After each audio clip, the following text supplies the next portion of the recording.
యాజ్ఞవల్క్య గీత 5వ భాగం 19-12-20 పింగళాచోర్ధ్వగాయామ్య నాసాంతం విద్ధి మే ప్రియ యామ్యా పూషా చ నేత్రాంతం పింగళాయాశ్చ పృష్ఠతః. నా ప్రియురాలవైన గార్గి పింగళా నాడి ఊర్ధ్వముఖం గలది, ముక్కు చివరి వరకు వ్యాపించివడు. పింగళా నాడి కుడి భాగాన అడుగున ఉండి పూషా నాడి కళ్ళ వరకు వ్యాపించివడు. పయస్విని తథా గార్గి యామ్యా కర్ణాంతమిష్యతి సరస్వతి తథా చోర్ధ్వ ఆజిహ్వాయా ప్రకీర్తి. గార్గి దక్షిణ వైపు నుండే పయస్విని అనే నాటి చెవి వరకు వ్యాపించివడు. నా ఆ సవ్యకర్ణాద్విప్రేంద్రే శంఖినీ చోర్ధ్వగామత గాంధారీ సవ్యనేత్రాంత ఇడాయా పృష్ఠత స్థిత. ద్విజశ్రేష్ఠురాలైవైన గార్గి శంఖని అనే నాడి పైకి ఎడమ చెవి వరకు వ్యాపిస్తుంది. గాంధారి అనే నాడి ఇడా నాడి వెనక నుండి ఎడమ కంటి వరకు చివరి వరకు వ్యాపి. ఇడాచ సవ్యనాసాంతం సవ్యభాగే వ్యవస్థిత హస్తి జిహ్వా తథా సవ్య పాదాంగుష్టాంతమిష్యతి. ఇడా నాడి ఎడమ భాగంలో ఉన్నదై ఎడమ ముక్కు చివరికి వరకు వ్యాపిస్తుంది. హస్తి జిహ్వాయను అనే నాడి ఎడమ బొటని వ్రేలి చివరకు వ్యాపించుడు. జిహ్వే విశ్వోదరా చ యా నాడి తుందమధ్యే ప్రతిష్ఠిత అలంబుసా మహాభాగే పాయుమూలా అధోగత. పూజ్యురాలైన పుణ్యాత్మురాలైన గార్గి విశ్వోదర అనే నాడి ఉదర మధ్యంలో ఉంటుంది. అలంబుస నాడి గుదస్థానం కింద వరకు వ్యాపి. ఏతశ్చావ్యాసముత్పన్న శిరాస్త్వంజ మతా అభి యథాస్వద్ధ దళేనేత్ర తత్ర పద్మపత్రేషు వాసిరాః. రావి ఆకులోడి తామరాకులోడి ఈనెలలాగా పైన చెప్పబడిన నాడులే కాక ఇతరాలైన నాడుల తుంద మధ్యంలో ఉంటాయి. నాడీ శ్వేతాను సర్వాసు విజ్ఞాత వ్యాస్తబోధనే ప్రాణోపాన సమానశ్చ ఉదానవ్యాన ఏవ చ. నాగశ్చ కూర్మ కుకరో దేవదత్తో ధనంజయ ఏతే నాడిషు సర్వాసు చరంతి దశవాయవః. ఈ సమస్త నాడులలో ప్రాణ అపాన సమాన ఉదాన వ్యానవాయువులు నాగ కూర్మ కృకర దేవదత్ ధనంజయ అనే ఉపవాయువులు తిరుగుతూ ఉంటాయి కలిసి. ఏ తేజు వాయవ పంచ ముఖ్యా ప్రాణాదయ స్మృతా తేషు ముఖ్యతమావేతౌ ప్రాణాపానౌ ద్విజోత్తమై. కనుక బ్రాహ్మణోత్తమురాలివైన గార్గి ఈ 10 వాయువుల ప్రాణ అపాన వ్యాన ఉదాన సమాన వాయువులు 5 చాలా ముఖ్యం. ఈ 5 వాయువులు ప్రాణ అపాన వాయు చాలా ముఖ్యం. ప్రాణ ఏవ తయోర్ముఖ్య సర్వప్రాణిషు సర్వదా అస్య నాసికయోర్మధ్యే హుర్మధ్యే నాభిమధ్యమే. ప్రాణాలయమితి ప్రాహు పాదాంగుష్టేపి కేచర అధ ఊర్ధ్వంచ కుండల్యా పరితః ప్రాణ సంజ్ఞక. కుండలికి కిందగా మీద కుండలి కింద మీద వ్యాపించే ఉండే ఈ ప్రాణవాయు ప్రాణ అపాన వాయువుల్లో సర్వ ప్రాణులకు ఎప్పుడూ ముఖ్యమైన హృదయ మధ్యమం నాభి మధ్యమం కాలి బొటన వ్రేలు ప్రాణవాయువుకి స్థానాలు. హృదయం నాభి కాలి బొటనవే. తిష్టశ్చేతేషు చతుర్షు ప్రకాశం వ్యాతి దీపవత్. ప్రాణవాయు మిగిలిన అపాన వ్యాన ఉదాన సమాన వాయువులు దీపంలాగా ప్రకాశింపచేస్తాయి. వ్యాస గోత్రాక్షి మధ్యే చ కృగ త్యంగుష్టయూరఘ్రాణి గళేష్పిచో దేశే తిష్టత్యత్ర న సంశయ.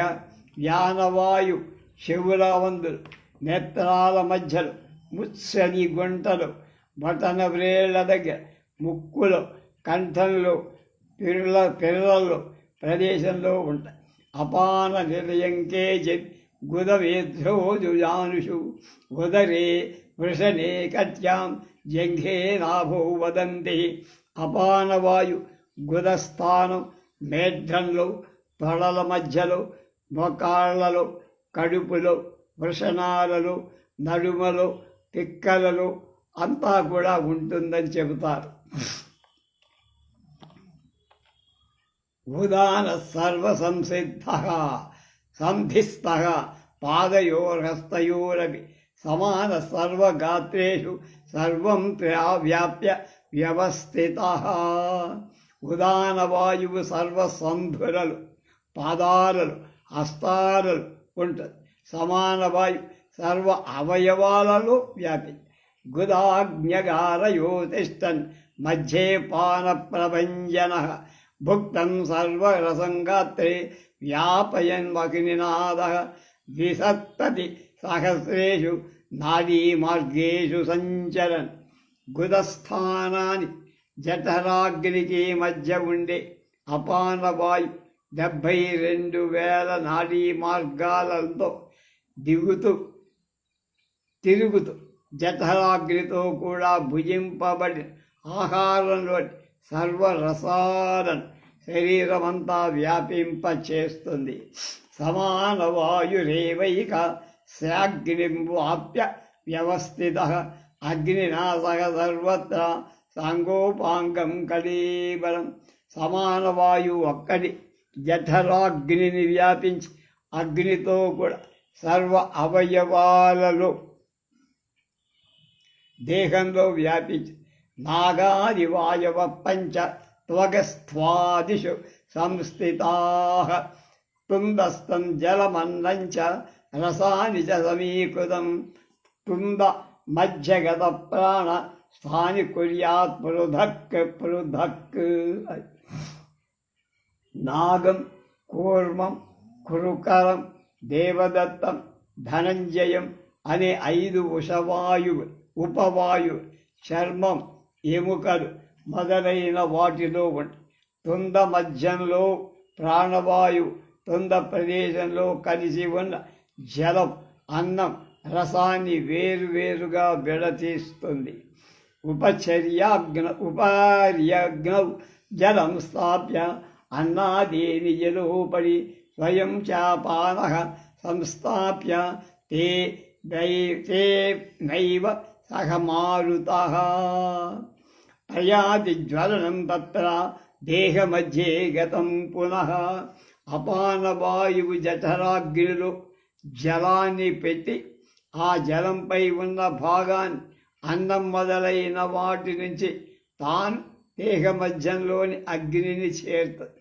అంటే అగ్ని గాలి చేరగా వేడి ఎక్కువై అన్నపానాది రసాలు జీర్ణమవుతాయి. వాయునాయాచ్యధోవక్ని రసానేవ శనై తదా జ్వలతి విప్రేంద్రే స్వకులే దేహమధ్యమే. బ్రాహ్మణ శ్రేష్ఠురాలా గార్గే తుందానికి కింద భాగంలో అగ్ని అపానవాయువుతో కలిసి మెల్లమెల్లగా దేహమంతా మధ్య భాగంలో ప్రజ్వరిల్లుతుంది. జ్వలాభిర్జ్వలనస్తత్ర ప్రాణేన ప్రేరితస్తతః జలమత్యుష్ణమకరు ఉత్కృష్టమధ్యగతం తథా. ఆ అగ్ని అక్కడ మంటలతో కూడా ప్రాణవాయువు చేత ప్రజ్వలింప చేయబడి లోపలి కడుపులో ఉన్న నీటిని కూడా వేడిగా వెచ్చగా చేసేస్తుంది. అన్న వ్యంజన సంయుక్తం జలోపరి సమర్పితం తతఃసుపక్వమకరో ధ్వని సంతప్తవారినా.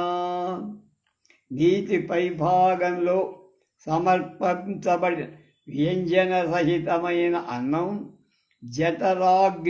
జఠరాగ్ని వల్ల బాగా పచనం చెయ్యబడు. వ్యంజనం అంటే కూర, పచ్చళ్ళు మొదలైన. స్వేదమాత్రే జలం త్యాదాం వీర్యరూపం భవేద్రస పురీషం అన్నం స్యాద్గార్గి ప్రాణ కుర్యాత్ పృథక్ పృథక్. ఆ పచనమైన ఉడికెన ఆహారంలోని జలభాగం చెమటగా మూత్రంగా మారిపోతుంది. అన్నం మల రూపంగా ప్రాణవాయువే వీటన్నిటినీ వేర్వేరు చేస్తుంది. సమాన వాయు ఆసార్థం రసం సర్వాసు వానాడిషు వ్యాపయన్ శ్వాస రూపేణ దేహే చరతి మారుద. ఈ ప్రాణవాయువే సమాన వాయువుతో కలిసి ఆహార పదార్థాలు రసాలను సర్వనాడులలో వ్యాపింపచేసి శ్వాస రూపంగా దేహంలో తిరుగుతూ ఉంటుంది. వ్యోమరంధ్రైశ్చ నవభిః యన్మూత్రాది విసర్జనం కుర్వంతి వాయవః సర్వే శరీరేషు నిరంతరం. ప్రాణం మొదలైన 10 వాయువులు శరీరంలో ఎప్పుడు 9 రంధ్రాల ద్వారా మలమూత్రాలను బయటకి తోసేస్తాయి. ఇక్కడ మలమూత్రాలంటే మురికి పదార్థాలు, నీరు అని. 2 ముక్కులు, 2 చెవులు, కళ్ళు, నోరు, మలద్వారం, మూత్రద్వారం ఇవే నవరంధ్రాలు. నిశ్వాసోచ్ఛ్వాసకాశాశ్చ ప్రాణకర్మేతి కీర్తితం అపానవాయు కర్మైత ద్విన్మూత్రాది విసర్జన. గాలి వెడవటం, పేలవటం, దగ్గు ప్రాణవాయు మూలంగానే కలుగు. మలమూత్ర విసర్జనం అపానవాయువు వల్ల కలుగు. వ్యానోపాదాన చేస్తాది వ్యాన కర్మేతి కీర్తితం. ఉదాన కర్మ తత్ప్రోక్తం దేహాస్యోన్నయనాడితు. చాచడం, మొడవటం మొదలైన వ్యానవాయువు వల్ల కలుగు. అవయవాల పైకి ఎత్తడం, దించడం మొదలైన పనులు ఉదాన వాయువు వల్ల చేయబడతాయి. పోషణాది సమానస్య శరీరే కర్మ కీర్తితం ఉద్గారాది గుణోయస్తు నాగ కర్మేతి చేరితం. దేహంలో పుష్టిని కలిగించడం మొదలైన పనులు సమాన వాయువు వల్ల జరుగుతుంది. కక్కడం, తేంచడం మొదలైన పనులు నాగవాయువు వల్ల జరుగుతాయి. నిమీలాడి కూర్మస్య క్షంతు క్షతంతు కుల్కరస్య చ దేవదత్తస్య విప్రేంద్రే తంత్రీ కర్మేతి కీర్తితం. కళ్ళు మూయడం, తెరవడం మొదలైనవి కర్మవాయువులను. తుమ్మటం, చీదటం కురకర వాయువులను. కులికిపాట్లు దేవదత్త వాయువు వల్ల కలుగుతోంది. ధనుంజయస్య క్రోషాది కర్మ సర్వకర్మ ప్రకీర్తితం తత్వైవం నాడి సంజ్ఞానం వాయూనాం స్థానకర్మణ వినోదేపాన మార్గేణ నాడీం సంశోధనం కురు. గార్గి శోషం పొందడం అంటే జీర్ణమైపోవడం, అలసిపోవడం మొదలైన ధనుంజయ వాయువు వల్ల కలుగు. ఈ విధంగా సర్వవాయువుల కర్మలు, వాయుస్థాన కర్మలు చెప్పాను నేను. శాస్త్రంలో చెప్పబడిన ప్రకారం వాటి శోధనం చెయ్యి అని. ఇది శ్రీ యాజ్ఞవల్క్య గీతా స్వ ఉపనిషత్ బ్రహ్మ విద్యాయాం యోగశాస్త్రే శ్రీ గార్గీ యాజ్ఞవల్క్య సంవాదే నాడీ సంశోధనాది సత్తార విస్తారక కథనం నామ 4వ అధ్యాయం. 5వ అధ్యాయం రేపు. ఇందులో నాడీ శుద్ధి ఎలా జరగాలి, ఎలా చేస్తాయి అనే విషయాన్ని చెబుతాడో అది తెలుసుకుందాం.